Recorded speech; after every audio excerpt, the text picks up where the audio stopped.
My in-laws left my mute and bedridden sister-in-law with me and went on vacation to Hawaii. Before they left, my husband Jack told me it's my job to take care of her and not to slack off. As soon as Jack and his family left, my sister-in-law, who can't speak, sat up and said we should get going too. My name's Lisa. I'm 29 years old. When I was a teenager, I dreamed of becoming a pop star. But as I got older, I realized it was just a passing dream, and before I knew it, I was in my late 20s. I met Jack through a friend and started dating him because my mom, with whom I live, kept asking when she would see her grandchild. Jack once dreamed of being in the entertainment industry too, but now he works at a big company in downtown Manhattan. After college, I worked at a bank until I got married and quit.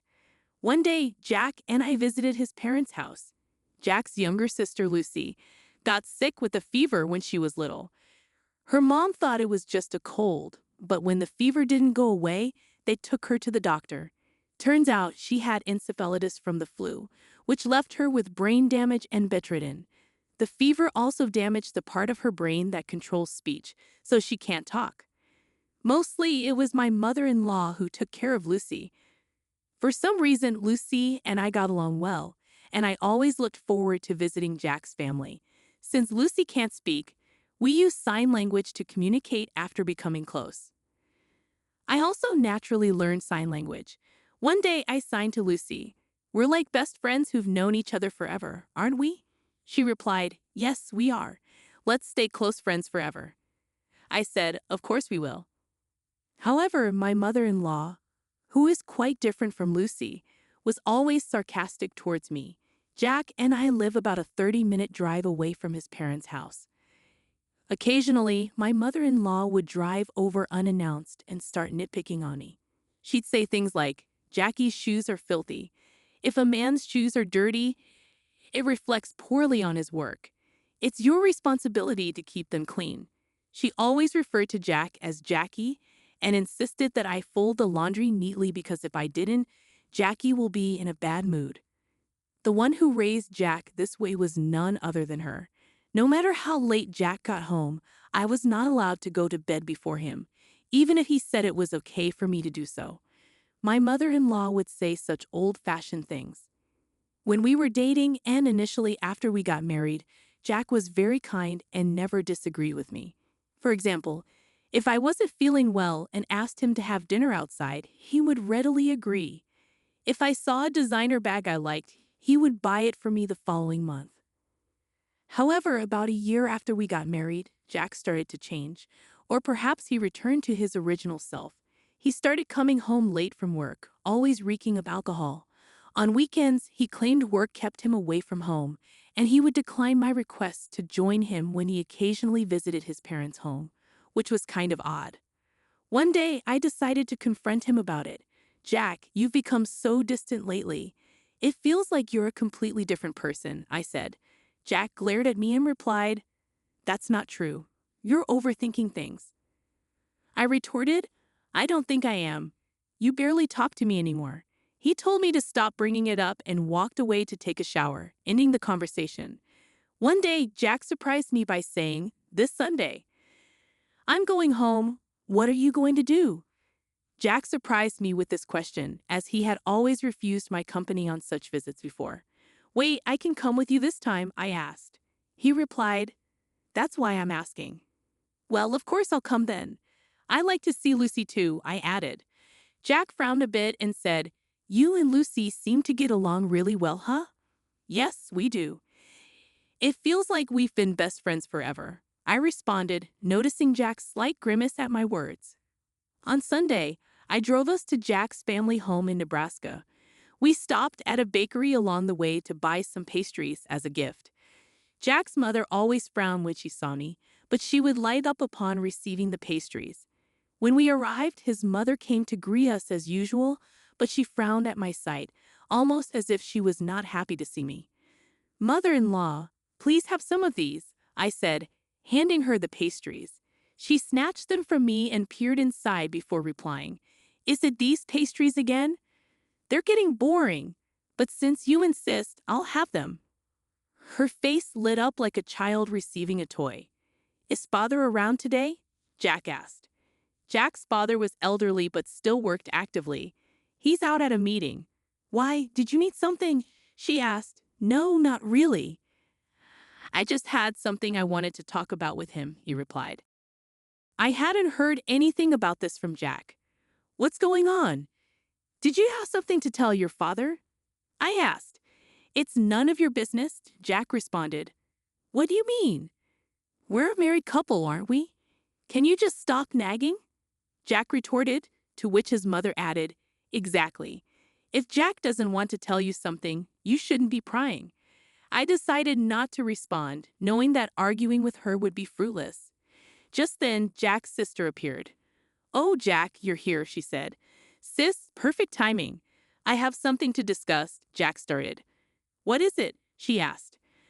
I can take a long vacation next month. I was thinking about a family trip to Hawaii. How about you, sis? Jack proposed. I'll pass. I don't have a passport, she replied. I was taken aback. Jack, who was always busy with work and rarely took time off, was suggesting a trip to Hawaii. Jack, is everything all right with your job? I'm only suggesting this trip because my work's going fine, Jack explained. My mother-in-law seemed displeased with my interference in Jack's business. Frowning deeply, she said to me, You shouldn't meddle with decisions Jack has made. You're really nosy, aren't you? That's right. And Lisa, the reason I asked you here today is because I want you to take care of Lucy during the time we're on vacation. Jack's mother continued. I was momentarily taken aback, but then I realized that staying here with Lucy would be much more enjoyable than going on a trip to Hawaii with my mother-in-law. Okay, I will take care of Lucy. But if that was the case, you didn't need to bring me all the way here to tell me that, did you? I said. I figured if I told you in front of my mother, you'd understand quicker, Jack replied.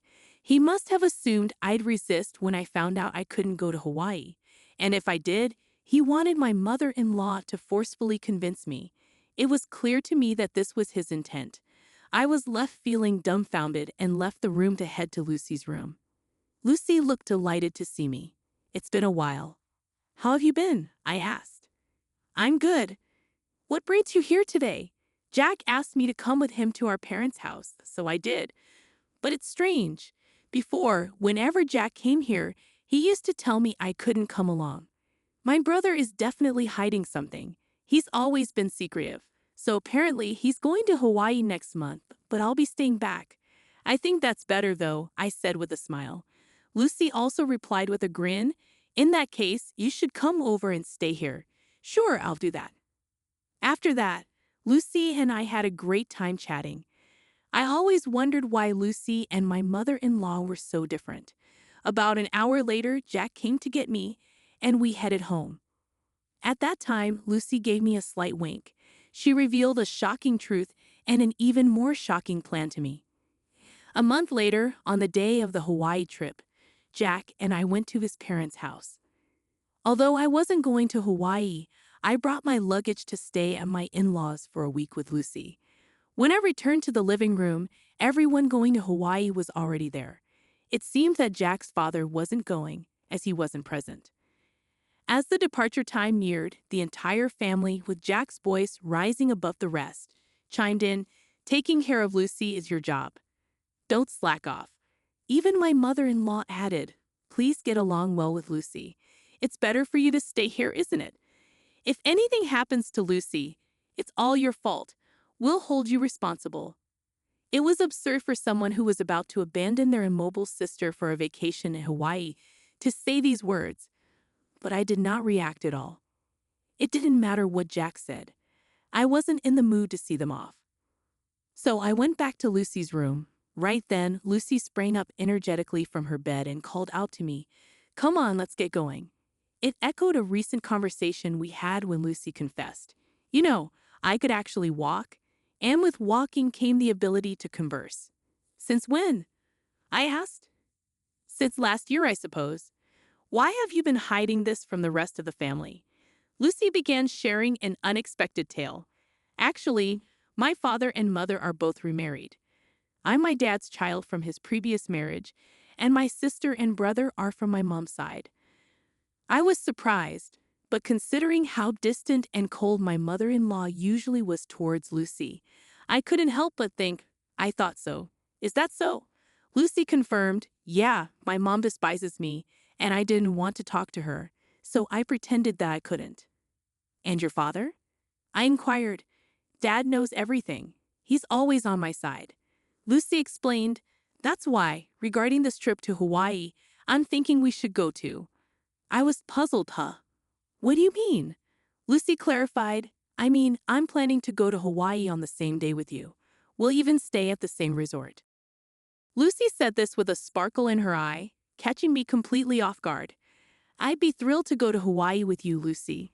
But do you even have a passport? Lucy reassured me, of course, I secretly got my passport last month. And don't worry about the expenses. My dad is covering our plane tickets and the resort, including yours. I see. I'm really looking forward to this. That's how we ended up at the airport today. When Lucy and I arrived, my father-in-law was there waiting to see us off. He greeted me, Lisa, it's been a while. I know it must be surprising, but I hope you enjoy the trip to Hawaii. Thank you, father-in-law. I feel guilty for all the plane tickets and resort fees you've covered. He reassured me, don't worry about it. As long as you two have fun, I'm happy. I thanked him for his kindness. After that, we boarded a plane from a different airline than my husband's family. We landed in Hawaii early in the morning, took a taxi from the airport, and checked into the resort hotel. Lucy and I were sharing a room. I mentioned to Lucy, your father seems pretty well traveled. Lucy confirmed, yeah, he's been on several international business trips. He's even been to Hawaii a few times. So what's the plan? I'm guessing my mom and everyone will dine at the restaurant here tonight. I'm thinking of surprising them. Lucy suggested, that sounds like fun. I'm excited. Should we get some rest to recover from getting jet-lagged? That sounds like a good idea. I couldn't sleep at all on the plane. After taking a shower, we climbed into bed and quickly fell asleep. We woke up around late afternoon, close to 4 o'clock. Lucy was already awake, starting to wear makeup. I'm sorry I slept too much, I said. No, don't worry about it. I just woke up too. We really had a good sleep, didn't we? Fully recharged and ready for our battle, Lucy replied. Around 7 o'clock, I said to Lucy, I'll go and see at Chuck, the restaurant. As I was looking for Jack and his party from the shadows near the entrance of the restaurant, I found them dining joyfully in a far-off spot. I was too far away from them, so I decided to venture deeper into the restaurant. From my position, all I could see was their backs, and it was hard to identify anyone. But I spotted the back of a young woman that I didn't recognize. There wasn't any such woman when they had left Jack's parents' house. Upon seeing this, I was taken aback, nearly letting out a loud gasp, but I managed to suppress it. When I strained my ears, I could intermittently hear Jack and my mother-in-law's voices. I'm glad it's not that woman today, Jack said. Yeah, I really drew the short straw. She's tainted my family record. If only we had an elegant daughter like her from the start. I want to divorce her and start fresh soon. Try to find a reason for the divorce and extract a hefty alimony from that woman. Even without a cause for the divorce, it's fine. I can fabricate as many as I want. She's so bad that I want to throw her in the trash. I want to see my grandchild from you and her soon, my mother-in-law said to the woman with a smile that she had never shown me before. I was driven by the urge to step forward and confront the woman, but I held it in. I returned to my room and told Lucy that it took a while. I'm sorry. I saw something shocking. Jack brought a woman that I've never seen before, I explained. What? Lucy was surprised. I was about to scream. Jack and my mother-in-law were continuously bad-mouthing me, and Jack even said he would find a reason for divorce. That's terrible. Jack called me a bad catch, but seeing him with another woman, I felt relieved. Now I can divorce him outright. That's a good thing. Shall we make our entrance then? Lucy suggested. Lucy and I headed towards the restaurant hall. When we entered the restaurant, we requested to sit near Jack's table and were able to get a seat quite close to them. They didn't notice our arrival, and as we were sitting quite close, we could hear their conversation well, which was still filled with derogatory comments about me. I was amazed and ended up giving a bitter smile at how they could badmouth me indefinitely. Seeing my face, Lucy gave a nod with a smile, which was a cue for us to begin our counterattack. I stood up from my seat, stepped forward towards Jack, and shouted, "Are you all having a good time?" I'll never forget the look on Jack and my mother-in-law's faces at that moment. Their mouths agape, eyes wide open, they froze for a few seconds. After a few seconds, my mother-in-law finally spoke. "Why are you here? And how did Lucy get here without a wheelchair?" At her words, Lucy stood up, gave my mother-in-law a smile, and said, "I don't need a wheelchair. Thanks to you, my body and speech have returned to normal. I must have caused you quite a bit of trouble for a long time." "When did you regain your ability to speak?" my mother-in-law asked. "I wonder when that was. Maybe last year," Lucy replied calmly. "Then why did you hide it until now?" my mother-in-law questioned. "Because it was better if you guys continued to believe that I couldn't speak. You and Jack were speaking ill of me earlier, weren't you?" Lucy's revelation made my mother-in-law's face turn pale in an instant. "What do you mean?" she asked. "Yeah, we weren't saying anything bad about you, Lisa," Jack retorted. "That won't work. I recorded everything on my phone. Do you want me to play it back right now?"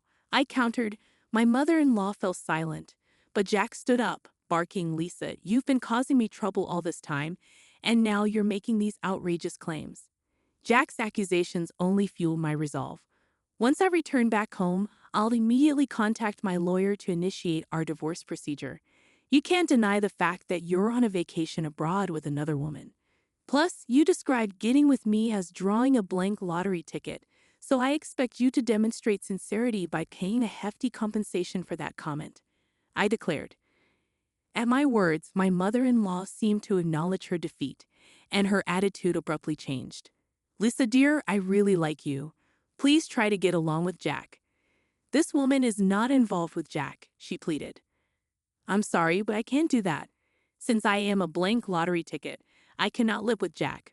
Please enjoy your time with this woman. Oh, and I might also seek compensation from her. Isn't that exciting?" I smirked. The woman in question turned pale and began to tremble upon hearing my words. Unfazed by the public gaze, Jack fell to his knees and pleaded, "Lisa, I beg you, don't make this a big deal. My company has strict rules about this." But I remained firm. "I will never forgive you. You are married, and yet here you are on an overseas trip with another woman," I said firmly. Upon hearing my words, my mother-in-law also fell to her knees next to Jack, pleading, "Please forgive my son," tears streaming down her face. By this time, all the other customers were watching us, and the restaurant manager started walking towards our table. Seeing this, I got up and said, "Well, Lucy and I will head back to our room. You all enjoy your Hawaiian vacation. I guess things will get a bit difficult when you get back home." Jack cried out, shouting at the top of his lungs, "Please forgive me. I can't afford to pay any compensation." At his loud outburst, the restaurant manager frowned, instructed something to a nearby staff member, and then briskly told Jack something. It was a polite way of telling him that he was disturbing the other guests and needed to leave. However, Jack was taken aback, not understanding the manager's words. Soon, two buffed-up security guards arrived and hauled Jack away. Jack was sobbing and struggling, but he was no match for the two bulky men. My mother-in-law and the woman were dumbfounded, unable to utter a word, while Lucy and I were also surprised by the turned events. I thought Jack got what he deserved. A week later, Lucy and I returned home. Jack was quickly released and seemed to have returned to his room. However, I later heard that he had been in a state of shock since returning to his room and had kept to himself until the end of the trip. The day after I returned home, I went to the law firm where my old college friend worked to request a divorce proceeding. Unfortunately, my friend was not present, but a female lawyer was assigned to me. She was very easy to talk to, and I was able to explain everything that had happened. After listening to my story, she assured me that a divorce was possible, that I could claim alimony, and that she would investigate the woman who was with Jack in Hawaii before determining whether I could claim alimony from her as well. A month later, the female lawyer contacted me and informed me that it had been proved that Jack had been dating the other woman for about 6 months. Hence, she said it was possible for me to demand alimony from this woman too. I requested the female lawyer, "Please squeeze as much alimony as you can from Jack and his woman." She smiled and nodded. 2 months later, I was officially divorced, and into my bank account was deposited the alimony from the two. I mumbled as I saw the amount, and that's karma for calling me a blank lottery ticket. 3 months later, Jack and my mother-in-law suddenly visited my place. Despite it being only 3 months, they had lost a lot of weight and looked completely haggard. I asked them, "What do you want?" "I don't want to see your faces." Jack replied in a thin voice, "I'm sorry. Could you lend me some money? I've lost my job." And the woman ran away. "I don't even have money for food." My mother-in-law also spoke in a whisper, "I've divorced my husband too. I don't have money. Please, I beg you." My mother-in-law was in tears. I responded, "Too bad. I have absolutely no obligation to help you, and even if I did, I would never help you guys out. Now please leave." After they left, I sprinkled a large amount of salt at my entrance to get rid of bad energy from my house.